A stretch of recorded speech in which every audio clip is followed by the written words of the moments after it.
Hello अस्सलाम वालेकुम। क्या हाल है? आई होप सब ठीक ठाक हैं, भले चंगे हैं। चलिए हमारी मॉर्निंग रूटीन शुरू हो गई है। वीडियो पसंद आया तो लाइक ज़रूर कर लेना। देखिए इतना कढ़ाई भर के मतलब भुट्टी भर के जो ग्रेवी बनी है, मूंग का सालन है। लगभग 1.5 किलो मूंग भिगोकर हमने ये सालन बनाया है। बच्चों के टिफ़िन को जाएगा और बाकी ब्रेकफास्ट में ख़त्म हो जाएगा। थोड़ा बहुत बचेगा तो हम लोग दोपहर में खा लेंगे। अभी जल्दी में मुझे 3 रोटियां बनाना है। एक्चुअली देखिए मैं ससुराल आती हूँ ना, तो मुझे कुकिंग और थोड़ा सा दुकान का काम ही बराबर हो जाता है, क्योंकि इधर उधर का काम है ना मैं सही से नहीं कर पाती हूँ। उनका डेली रूटीन क्यों डिस्टर्ब करने का बोलकर हाँ मैं कुकिंग अच्छे से कर लेती हूँ। और शुक्र अल्हम्दुलिल्लाह मेरी कुकिंग सभी लोग पसंद भी करते हैं, खाना पसंद भी करते हैं। नॉर्मली जितना बनाते हैं उससे थोड़ा ज़्यादा ही बनाया जाता है। मेरी देवरानी को बोली मैंने थोड़ा सा खट्टा मिर्ची अच्छे से डाल के सब्जियां बनाया करो बच्चों के लिए, ताकि बच्चे पेट भर के खाएं। तो वही मेरी देवरानी स्टार्ट में जो चेक कराई ना सब्ज़ी का टेस्ट, वही करा रही थी। देखो भाभी इसमें नमक वगैरह सही है क्या? फिर मैंने वो टेस्ट करके उसको बोली देख तू दूसरा काम देख जा, मैं रोटियां बना दूंगी बोलकर फिर मैंने रोटियां बना दी। और ये रात का चावल है, उसे मेरा जो हमेशा का है ना हमारे घर का फेवरेट वाली रेसिपी, वही रेसिपी से फ्राई किया है। और ये चावल भी घर में यहाँ भी सभी लोगों को बहुत पसंद आते हैं मेरे ये चावल। तो मैंने जम के अच्छे से बघारा, देख रहे हैं हम लगभग 2 किलो चावल हैं ये पके हुए, इतनी बड़ी सी भुट्टी में बघारा। और बाकी सब लोग अपना अपना काम कर रहे हैं। फिर वहाँ से मैं इधर हाथ धोने के लिए आई हूँ, क्योंकि उधर वॉश मशीन में पानी है ना नीचे फर्श पर आ जाता है, तो इसलिए वहाँ धोते नहीं हैं। तो मैं यहाँ धोने के लिए आ गई।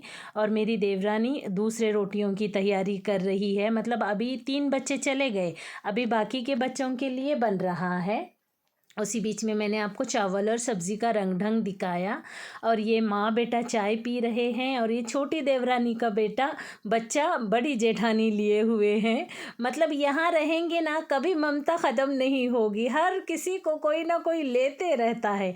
फिर मैं नीचे बेलने बैठी तो मेरी जेठानी बोली लाओ मैं सेक देती हूँ बोलकर फिर वो हमने रोटियाँ सेके। फिर ये देवरानी देखिए सारे लोगों का डब्बा बांध रही है।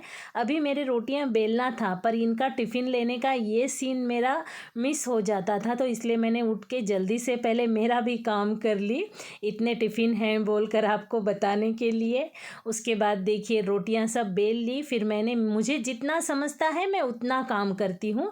डब्बा उठा दी, पटरा उठा दी, ढक्कन उठा दी, और बच्चों के बैग लाकर बाहर रख रही हूँ। और बच्चों को ही पूछ रही हूँ कहाँ रखूँ रे बोलकर, तो बच्चे बोले यहाँ रखना है बोलकर। देखिए सारे बच्चे तैयार भी हो गए हैं।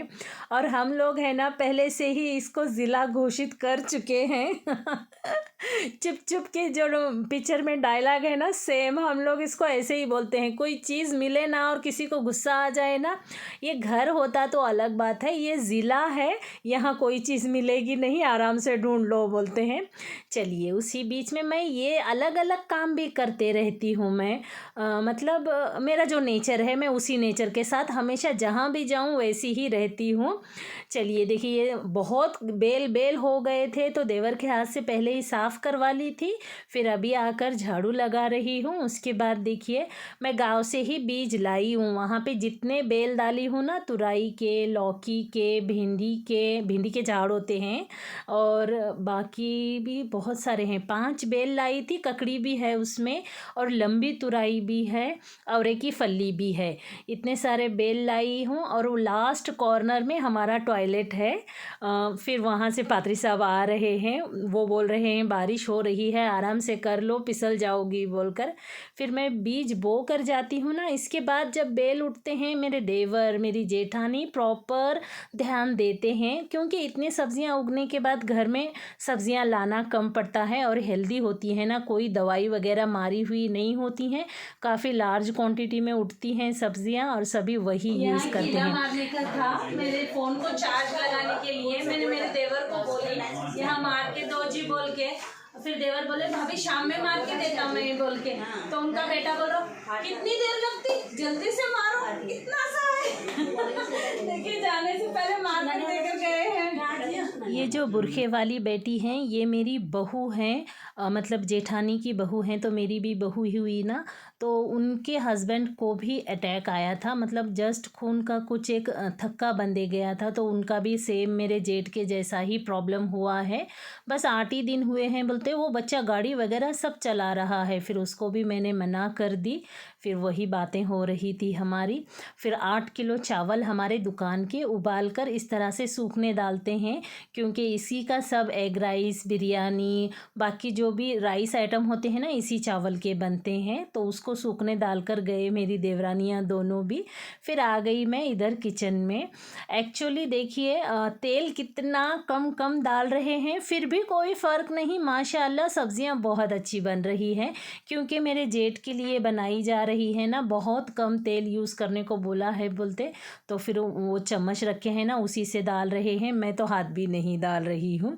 चलिए कुकर गरम रखा है, तेल डाला, 2-3 हरी मिर्च, 7-8 लहसुन की कलियां पत्थर से कूट ली हैं वो डाल रही हूँ। आप सोच रहे होंगे कुकर में क्या बना रहे हैं। एक्चुअली कुकर में मैं सोया की भाजी, डिल लीफ होती है ना, सुई की भाजी जो बोलते हैं, वो बना रही हूँ। एक्चुअली ये भाजी है ना बहुत लोगों को एसिडिटी करती है, मतलब उसी के डकार आते हैं।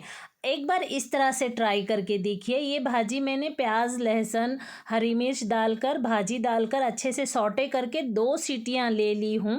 उसके बाद मैंने ओपन करके थोड़ी सी मसूर की दाल और नमक डालकर सूखा पानी पूरा सुखा ली हूँ। मतलब पूरी सब्ज़ी पक जाती है। तो इसके इस तरह से कुकिंग करने से है ना उसकी डकार नहीं आती है। अगर आपको शेपू की भाजी से प्रॉब्लम है तो ऐसे बना कर देखें, क्योंकि उसके फ़ायदे भी बहुत हैं। उसकी स्मेल से हट के जाएंगे, उससे फ़ायदे पूरे नुकसान में जाएंगे ना। तो एक बार ऐसे ट्राई करके देखिए। ऐसे करने के बाद भी अगर सब्ज़ी से तकलीफ़ हो रही है तो फिर छोड़ना बेहतर है। चलिए उधर दूसरा बर्तन रखे हैं, मतलब दूसरा कुकर ही रखे हैं, उसमें प्याज डाल दिए, उसमें फलियां बघार रहे हैं। और ये सारी रेसिपी वही रेसिपीज़ हैं जो मैं आपको मेरे घर से अपलोड करती हूँ डिटेल में, आराम आराम से वही रेसिपीज़ हैं।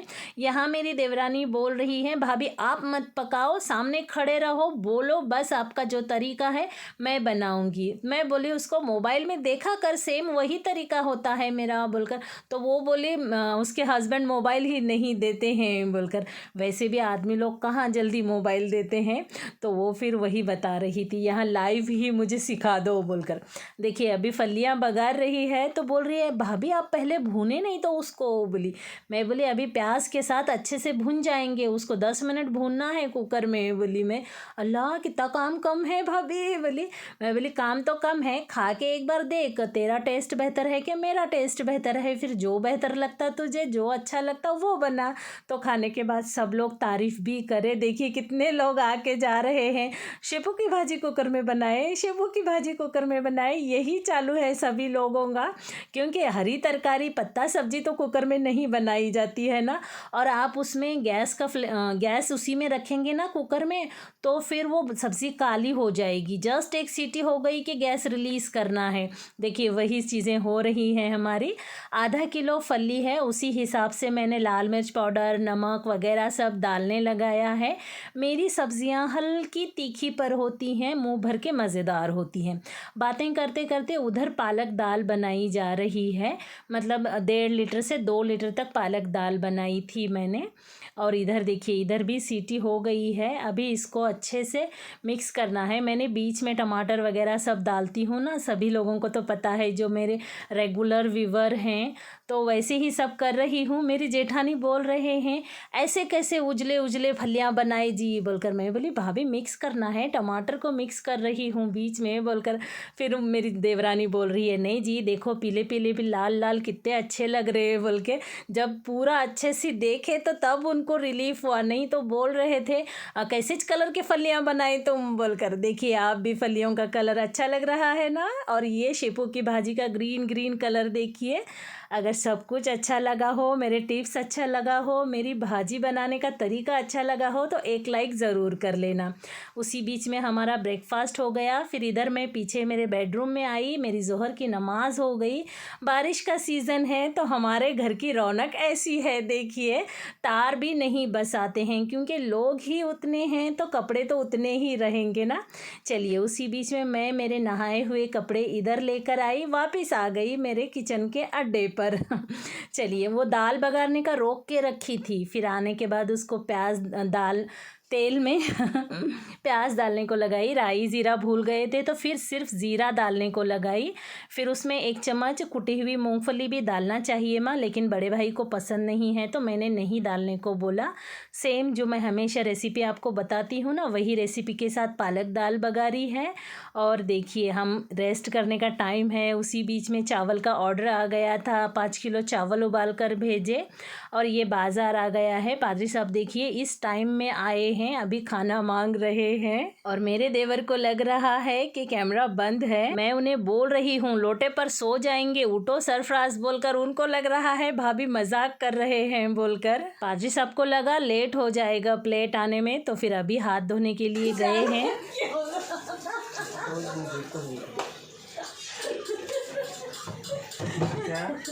कैमरा चला। हमारा घर पहाड़ी पर है ना, ऊपर आने के बाद सभी लोग थक जाते हैं तो वही थक कर बैठे थे। पात्री साहब को अचार भी चाहिए था, दाल डाली, अचार डाल रहे थे मेरी जेठानी। और इधर मेरे छोटे देवर गुड़ फोड़ रहे हैं, ये सब शाम की तैयारी है। चलिए उसी बीच में चाय हो गई हमारी और शरबत के लिए बड़ी सौंफ इलायची पीसी जा रही है। मैं मेरी देवरानी को वही पूछ रही हूँ, तू बड़ी सौंफ एक हाथ देखी क्या माँ प्लेट में लेके, तो वो एकदम से हंसी।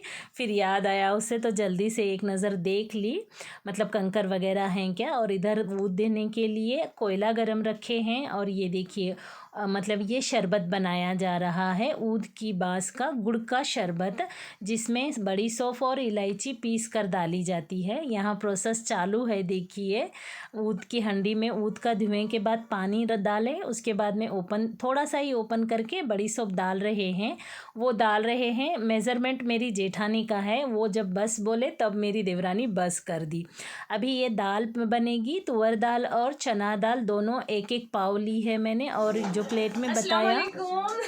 देखिए हमारे घर में इतनी गड़बड़ हो रही है। कल रात में मैं बहन के घर से आने के बाद चाय मांगी सना को, उसने किसकी चाय बनाई थी? क्या ये था ना पीडियाश्योर, बच्चों को पीने का पीडियाश्योर वाटे में मिक्स करके रखे हैं, किसी बच्चे ने पिया नहीं, उसकी चाय मुझे और मेरे देवर को बना के दी। और सुबह में बोल रही है भाभी तुम्हारी चाय के साथ जरा गड़बड़ हुई थी। क्या हुई थी माँ? मैं पीडियाश्योर की चाय।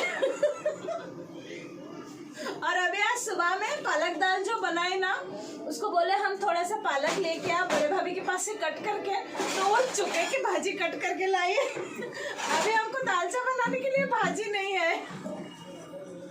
इन्हें नहा लेने देख गई है मुझे लम्मा में पालक नहीं समझ लेती नहीं, ये बास तो काटती उसमें, बास भी नहीं चुकी की गले बाद में भी बास आती नहीं, कट करे नहीं है अभी लो इनके ये जो प्लेट में आपने सामान देखा, ये बघारे चावल का सामान है। 2 किलो चावल बघार कर बना रही हूँ और दालचा बना रही हूँ। लौकी, थोड़ी सी पालक, थोड़ी सी चुका डालकर, मतलब चुके की खट्टी खट्टी भाजी होती है ना, वो डालकर बना रही हूँ। ये देखिए बड़े से कुकर में 10 लीटर के कुकर में चावल का तड़का रखी हूँ। नॉर्मल से सब वही कुछ रेसिपीज़ हैं मेरी, यहाँ पर बड़ी क्वांटिटी में हैं जो मुझे बहुत ज़्यादा इजी लगती हैं बनाने में। बड़े बड़े 2 चम्मच भर के मैंने अदरक लहसुन का पेस्ट डाला है। छोटी रेसिपी बनाने के लिए मुझे बहुत ज़्यादा ध्यान देना पड़ता है, बड़ी रेसिपी माशाअल्लाह मैं ऐसे ऐसे बना लेती हूँ। देखिए 1 साइड पानी गरम रखा था और इधर चावल का तड़का लगा दिया और नमक डाल रही हूँ। बारीक नमक उतना ज़्यादा टेस्टी नहीं है तो मैं जाड़ा नमक ही यूज़ कर रही हूँ। चावल धुल कर आए हैं, मतलब मेरी देवरानी ने चावल धो कर दिए हैं। चलिए उसी में डाल कर, पर ये गैस का फ्लेम बहुत छोटा है तो फिर मेरी जेठानी को बोली भाभी इसमें चावल गुत्त हो जाएंगी जी, क्या करूं बोलकर। फिर मेरी जेठानी देखिए बड़ा सा गैस लगाकर यहाँ रखे हैं। मुझे ये गैस के फ्लेम पर और बड़ी सी कोयले की और लकड़ी की आग होती है ना, उस पर पकाना बहुत पसंद है। ये देखिए ये सारा दाल का मसाला, सूखा धनिया पीसना है, हरे धनिए में मिट्टी है तो धोकर रखा है, इमली भिगोई है। ये रात के चोंगे की पूरी तैयारी हो रही है। यहाँ मगरिब की नमाज हो रही है। चना दाल, तुअर दाल, टमाटर, हरा धनिया, तेल, हल्दी, लाल मिर्च पाउडर डालकर गला लिया था। इधर मटन की पूरी लाल मिर्च की अखनी बनाई, तेल डाला, प्याज डाला, मटन डाला, 10 मिनट तक अच्छे से भून लिया। उसके बाद 4 बड़े चम्मच लाल मिर्च पाउडर, 2 बड़े चम्मच धनिया पाउडर, 2 बड़े चम्मच ज़ीरा पाउडर, 2 बड़े चम्मच गरम मसाला, 3 से 4 बड़े चम्मच अदरक लहसुन का पेस्ट और थोड़ा सा पिसी हुई कोतीमीर, हरा धनिया, 2 बड़े चम्मच हल्दी पाउडर डालकर मटन भी अच्छे से गला लिया। फिर दोनों को मिक्स करके नमक टेस्ट करके अच्छे से रट रट पका रही हूँ। शाम बहुत हो चुकी थी, बच्चे खाने वाले थे, ट्राइपॉड लगाने के लिए जगह नहीं थी तो मैंने जल्दी जल्दी बना लिया। नमाज का टाइम ख़त्म हो जाएगा, मैंने दालचा चावल बना लिए, मेरी देवरानियाँ चोंगे बना रहे हैं और मेरी जेठानी दालचे का देगचा अंदर ला रहे हैं। आज मैंने उनकी पसंद का दालचा बनाया है जो अभी मैंने आपको रेसिपी बताई। चलिए मैं नमाज़ पढ़ लेती हूँ, पहले देखती हूँ जगह खाली हुआ है क्या, नहीं तो वेटिंग में रहना पड़ेगा। थोड़ा सा आटा लेकर देवरानी ने चोंगे का तवा पहले साफ़ कर लिया और ये चोंगे बना रहे हैं। और ये देखिए टोपी अच्छी लग रही है ना बच्चे पर। चलिए, और ये दूसरी देवरानी चोंगे भर रही है। और इधर मुहर्रम की 7वीं है तो इमाम कासिम के नाम से इधर ऊद दिलाया जा रहा है। छोटे बच्चे हैं, ये कर लेते हैं। चलिए इस वीडियो को यहीं ख़त्म करती हूँ, मिलती हूँ अगली वीडियो में। अल्लाह हाफिज़।